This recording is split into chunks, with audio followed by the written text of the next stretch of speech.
mulai dari dilahirkan, kemudian tumbuh dewasa. Bagaimana Al-Quran mengingatkan kepada kita ketika kita sudah diberi nikmat hidup oleh Allah Subhanahu wa Ta'ala sudah 40 tahun. Apa yang harus kita punya? Apa bimbingan daripada Al-Quran sampai kemudian fase kehidupan manusia diwafatkan oleh Allah Subhanahu wa Ta'ala. Ini panjang kan Ibu, saya ceramah ini. Ibu-ibu yang saya hormati, Allah menjelaskan melalui Al-Quran fase kehidupan manusia, tahap kehidupan manusia. Dalam satu surah dikatakan Bismillahirrahmanirrahim, Allahul ladzi khalaqakum min dha'fin. Allah yang menciptakan kamu semua dalam keadaan lemah. Tsumma ja'ala min ba'di dha'fin quwwah. Kemudian setelah Allah jadikan manusia itu lemah, Allah jadikan manusia itu kuat. Tsumma ja'ala min ba'di quwwatin dha'fan wa syaibah. Dan sesudah Allah jadikan kita kuat, kemudian Allah lemahkan kembali dan beruban. Itu bukan kata saya, itu kata Al-Quran. Ya, wasyaibah dan beruban. Ini suara saya ada bintang nih Bu ya. Iya. Jadi Bu, secara global, secara umum bahwa fase kehidupan manusia itu khalaqakum min dha'fin, lemah. Ketika bayi itu dilahirkan oleh ibunya, cerot. Bu, cerot. Bayi tidak bisa ngapa-ngapain. Dia hanya diberikan insting oleh Allah Subhanahu wa Ta'ala. Kalau dia lapar, dia nangis. Kalau dia pipis, dia nangis. Dia pup, dia nangis. Dia tidak nyaman, dia nangis. Semua butuh bantuan orang lain. Semua butuh bantuan orang lain. Maka itu dikatakan di dalam Al-Quran, pada saat penciptaan fase pertama manusia, manusia dalam keadaan lemah. Fase yang kedua, dalam Al-Quran disinggung di dalam surah Al-Ahqaf. Jalanin Bu kuenya, jalanin. Ya, nggak apa-apa, sambil dengerin ceramah, sambil menikmati dari Shahidul Bait, nggak apa-apa, ya. Yang penting jangan berisik. Bu, di dalam surah Al-Ahqaf. Surat apa Bu? Al-Ahqaf. Di situ nanti akan saya jelaskan bagaimana Allah menyinggung manusia yang sudah diberi umur oleh Allah 40 tahun. Apa yang harus dia punya di dalam dirinya? Kemudian fase yang ketiga berdasarkan surah yang saya bacakan tadi, bahwa Allah Subhanahu wa Ta'ala kemudian dijadikan manusia itu lemah kembali dan beruban. Muncul bunga-bunga jambu. Tahu bunga jambu? Tahu. Apa tuh? Uban. Bunga-bunga jambu. Ini Ibu, alhamdulillah ini ya. Manusia itu, orang Islam itu disuruh pakai jilbab. Ya. Jadi ibu-ibu ini 25 tahun lebih muda. Alhamdulillah. Coba kalau bunga jambunya udah kelihatan, kira-kira kelihatan lebih muda atau lebih tua? Tua. Ya alhamdulillah. Ya, makanya rajin ngaji. Jadi budungan mulut. Ada yang belum masuk nih pengajiannya Ustazah Hindasa? Masuk ya Bu. Ya. Nah, fase yang pertama adalah apa yang biasanya dilakukan seorang muslim ketika seorang muslim itu melahirkan anaknya. Maka Rasulullah mengajarkan kita melalui satu syariatnya, yaitu akikah. Yang harus dilakukan oleh orang tua ketika melahirkan anaknya, yaitu akikah. Akikah itu adalah bentuk rasa syukur kepada Allah Subhanahu wa Ta'ala. Syukur diberikan anak oleh Allah Subhanahu wa Ta'ala. Syukur di dalam hati. mengakui bahwasanya segala nikmat yang diberikan oleh Allah Subhanahu wa taala termasuk dikaruniai seorang anak adalah hakikatnya dari Allah Subhanahu wa taala. Itu yang disebut dengan syukur hati. Nah, setelah syukur hati, syukur ucapan. Ucapan itu menguatkan apa yang ada di dalam hati kita. Kita ucapkan alhamdulillahirabbil alamin. Bersyukur kepada Allah. Kita ucapkan kalimat-kalimat yang baik terhadap anak tersebut. Ya, ketika digendong, anak cakep sedunia. Emang sedia gambarnya. Anak ganteng, anak botoh, ya. Itu apa? Ungkapan-ungkapan baik dengan bahasa kita sendiri yang menunjukkan kebahagiaan seseorang. Kemudian yang ketiga, tidak cukup hanya syukur dari hati.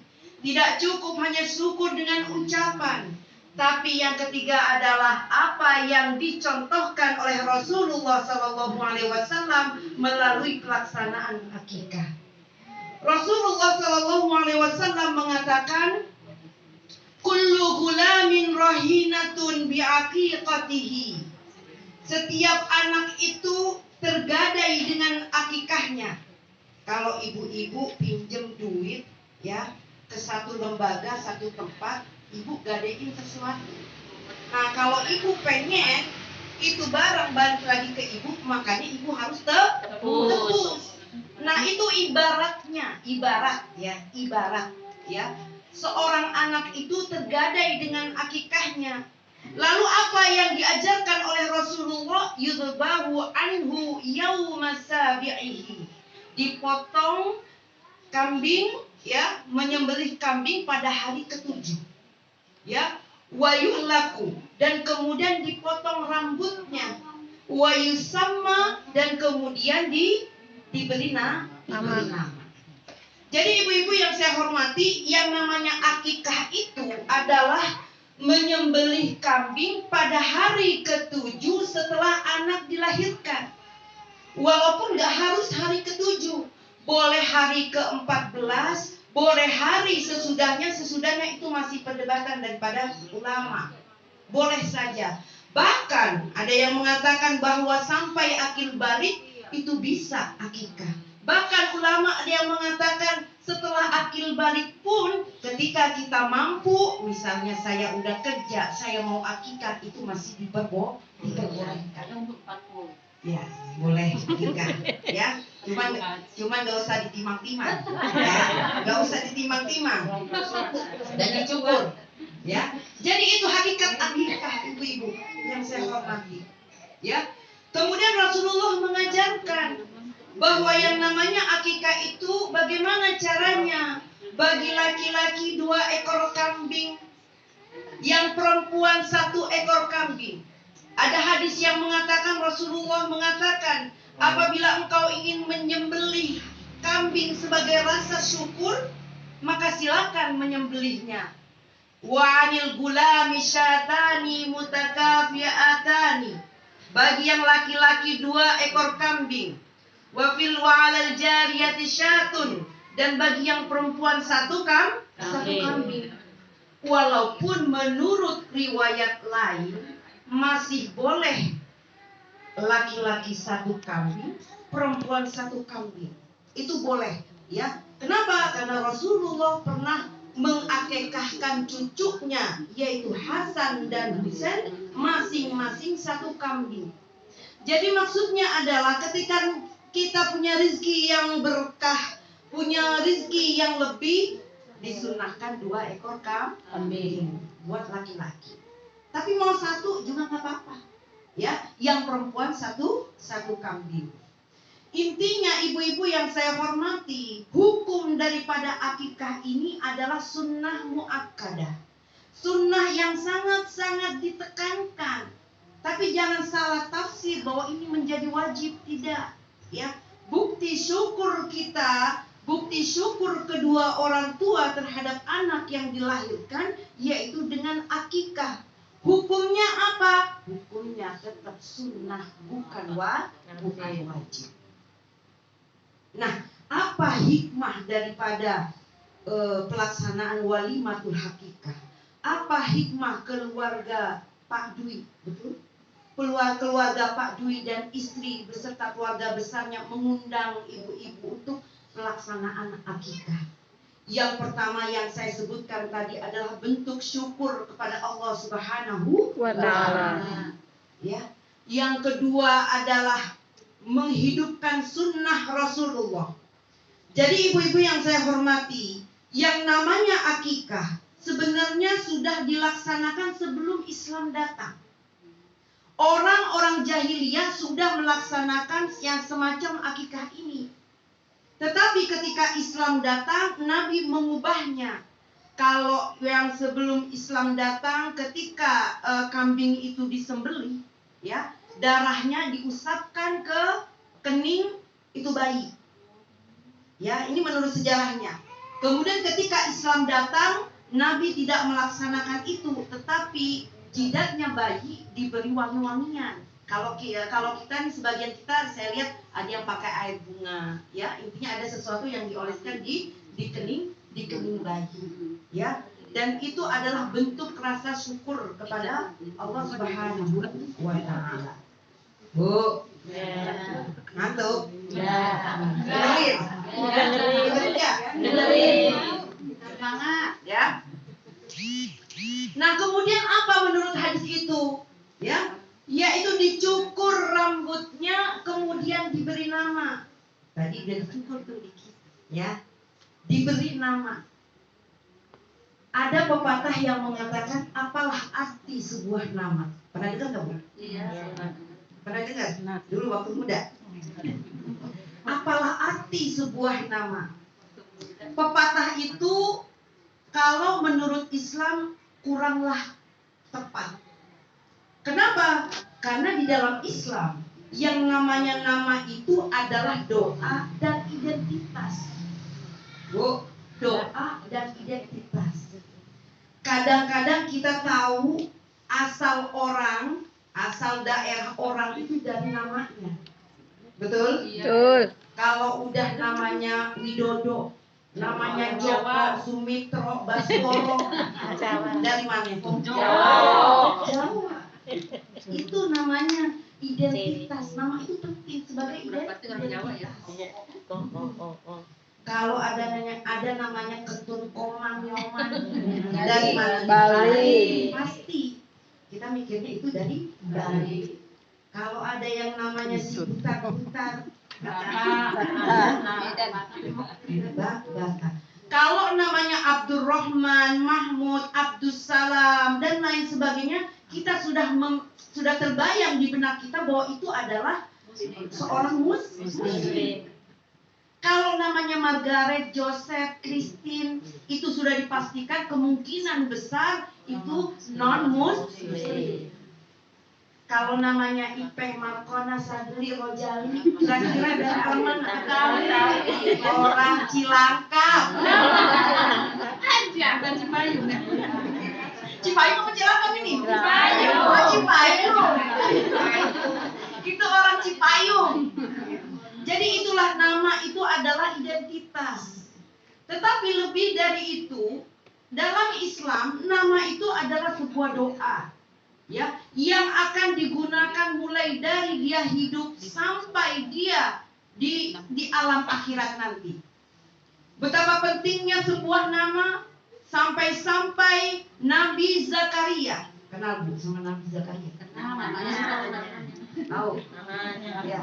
Nabi Zakaria itu nabi yang selalu berdoa. Ini diabadikan di dalam Al-Quran. Berdoa kepada Allah, ingin sekali dikaruniai anak. Padahal beliau sudah sepuh, istrinya juga sepuh dan juga mantul. Tetapi dengan kebesaran dan kuasa daripada Allah Subhanahu wa Ta'ala, yang secara logika dia tidak akan punya keturunan, tidak akan memiliki anak, tetapi dengan kuasa Allah, Allah memberikan anak yang bernama Yahya. Dan nama Yahya itu adalah nama yang langsung diberikan Allah dari Allah kepada Nabi Zakaria. Dan ini ada di dalam surah Maryam ayat 7. Bismillahirrahmanirrahim. Ya Zakaria, wahai Zakaria, inni nubashiruka bi gulamin ismuhu Yahya. Aku berikan kabar gembira kepadamu, wahai Zakaria, seorang anak yang namanya Yahya. Lam naj'al min qablu lahu samia, yang tidak ada nama Yahya itu sebelumnya. Jadi sampai-sampai ketika sesuatu yang sangat istimewa yang terjadi pada Nabi Zakaria diberikan nama langsung oleh Allah Subhanahu wa Ta'ala. Dan nama itu, nama yang diberikan oleh orang tua kita itu akan digunakan selama kita hidup di dunia dan akhirat. Rasulullah pernah mengatakan, innakum tud'auna bi asma'ikum. Kamu innakum tud'auna yaumal qiyamati bi asma'ikum. Kamu semua akan dipanggil namamu dengan namamu pada hari kiamat.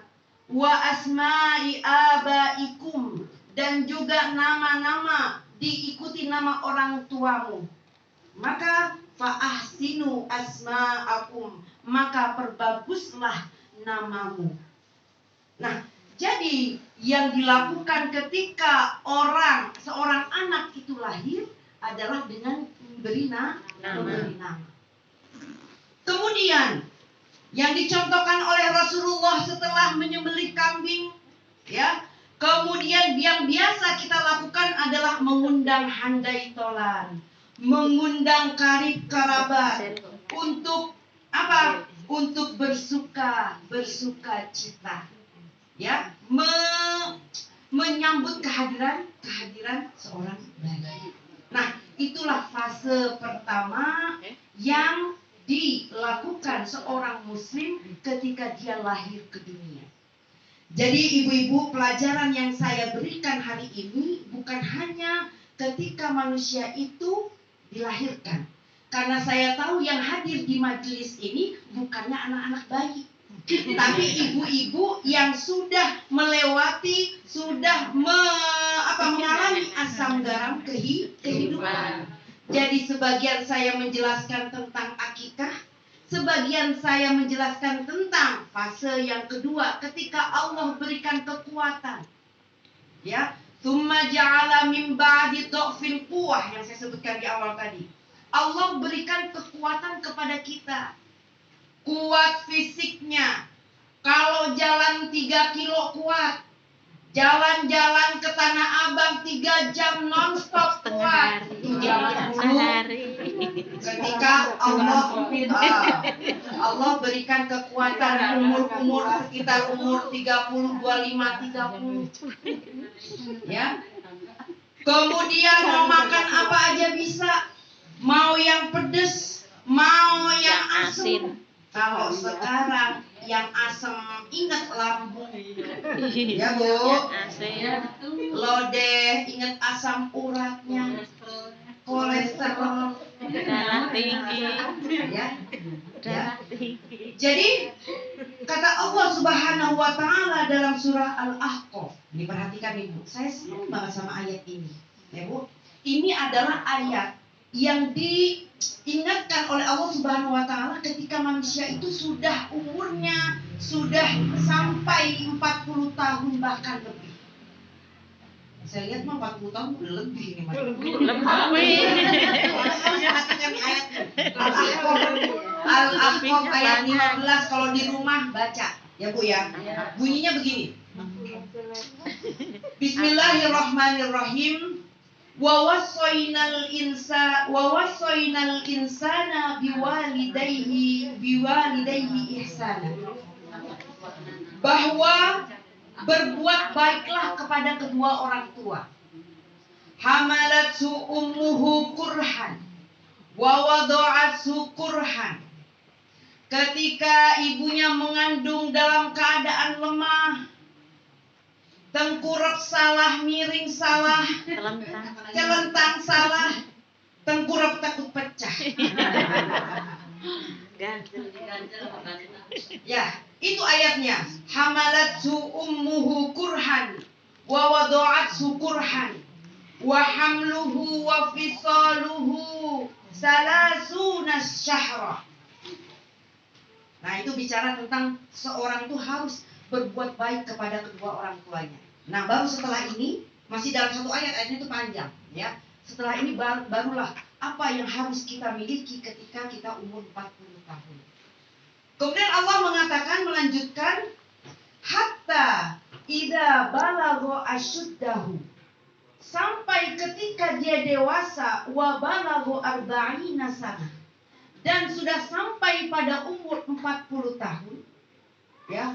Qala, dia berkata, Rabbi auzi'ni an ashkura ni'mataka allati an'amta alayya wa ala walidayya wa an a'mala salihan taradahu wa aslih li fi dzurriyyati inni tubtu ilaika wa inni minal muslimin.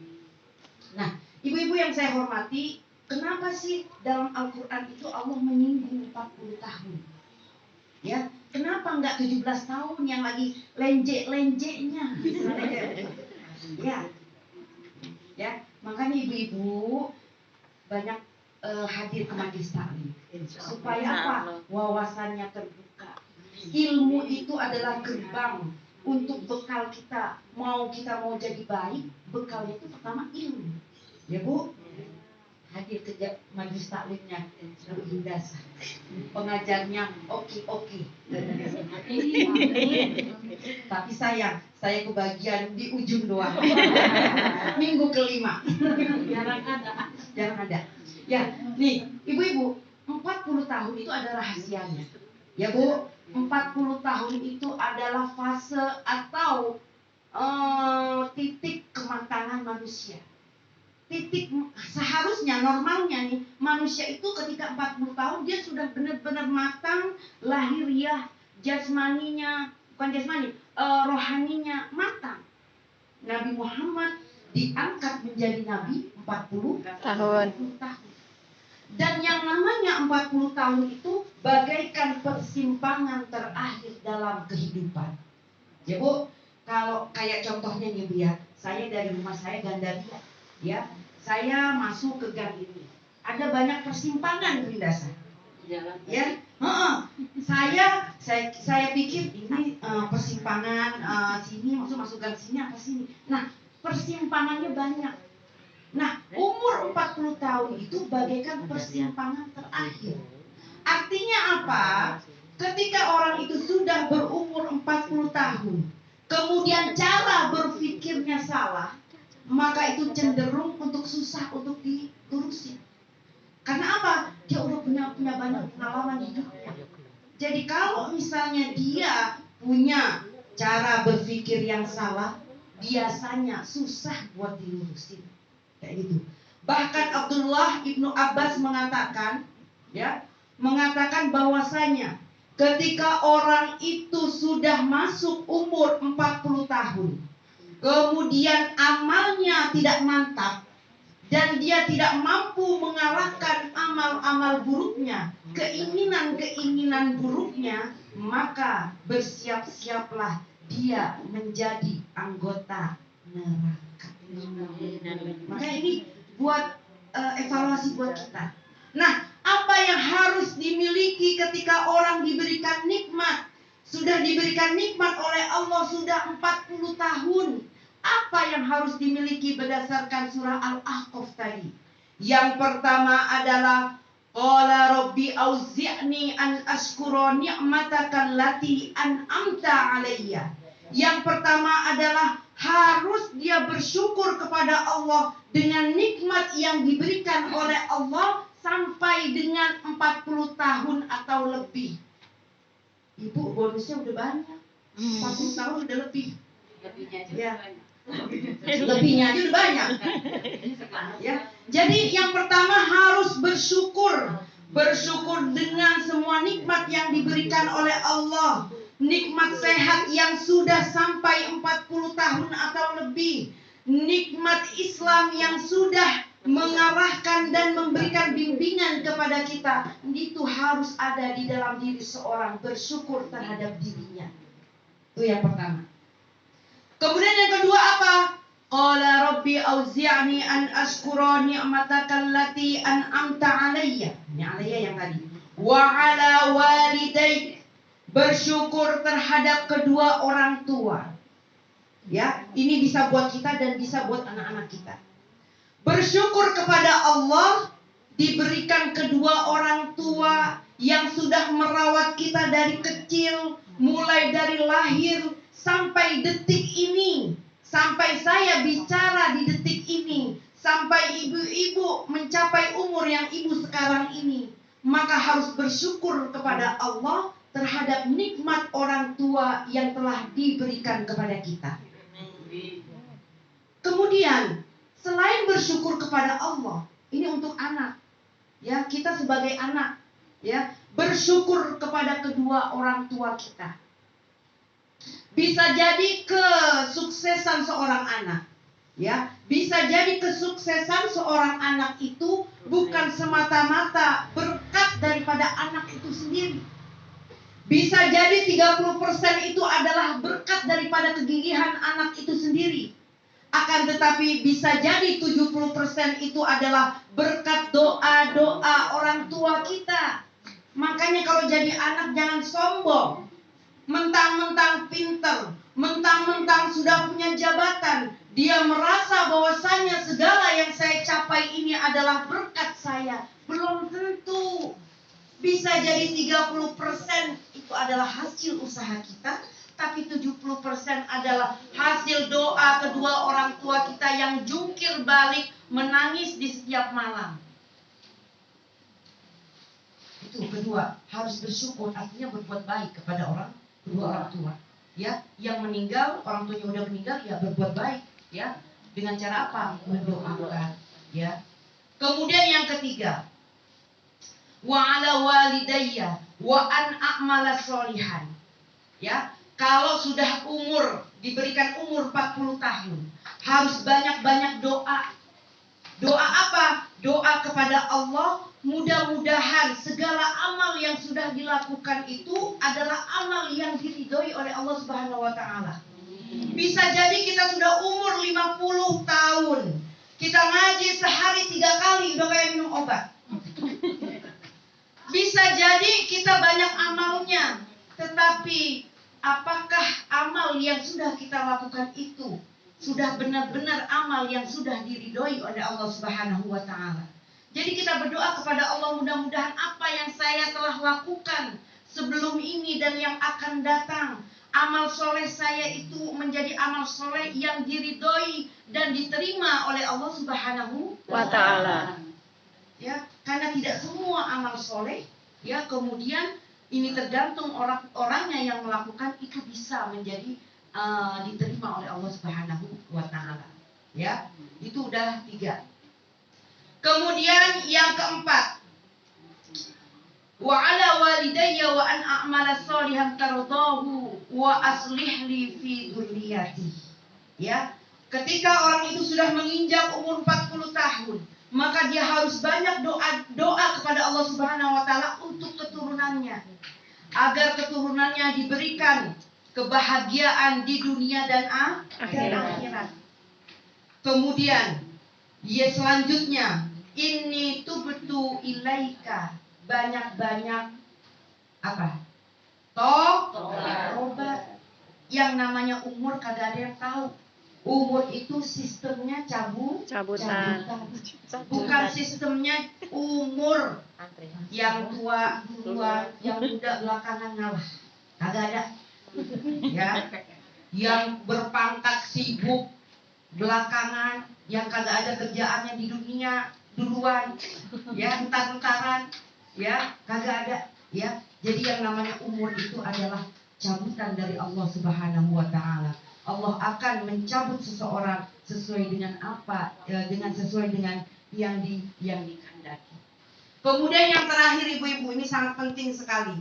Kita banyak bertobat kepada Allah Subhanahu wa taala. Kemudian inni minal muslimin. Kuatkan akidah kita sampai ajal menjemput. Kuatkan akidah Islam kita. Tidak ada kata untuk terlambat selama kita mau berubah dan mau mencari ilmu. kuatkan iman kita menjadi bekal di akhirat kelak. Berarti pada ngomong semua nih.